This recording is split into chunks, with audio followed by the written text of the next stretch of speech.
लेकिन मैं उसे वापस जरूर लेके आऊँ। हमारा ये बिहेवियर महफूज है, कोई नुकसान नहीं पहुंचा उसे। बेजात को मशकूक कर देगा बेटा। पारस का क्या होगा?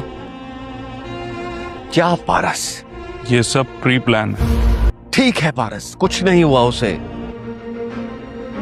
पुलिस सॉर्ट आउट करे ना करे, सर का जमीनों पर जाना भी। इस सब के पीछे वहाब दुरानी है।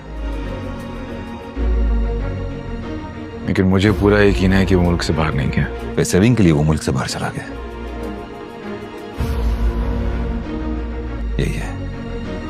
अगले एपिसोड में आप देखने वाले हैं कि जवार की पूरी कोशिशों के बावजूद भी पारस वहाब दुरानी के हाथ आ जाएगी, लेकिन अभी तक इन लोगों को ये अंदाज़ा नहीं होगा कि पारस को किसी और ने नहीं बल्कि वहाब दुरानी ने अगवा किया होगा।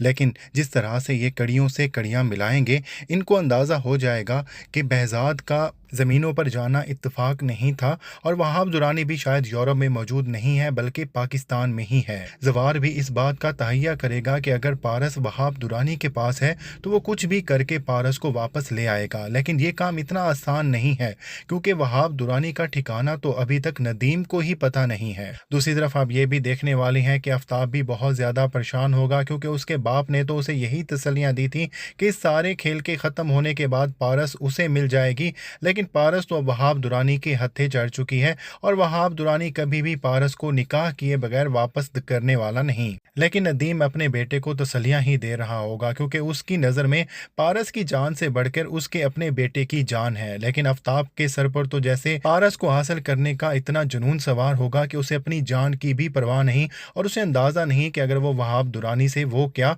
उसका बाप भी पंगा नहीं ले सकता। पारस को भी वहां पहुंचा दिया जाएगा जहां पर वहाब दुरानी मौजूद होगा और वहाब दुरानी कभी भी आसानी से पारस को वापस नहीं करने वाला।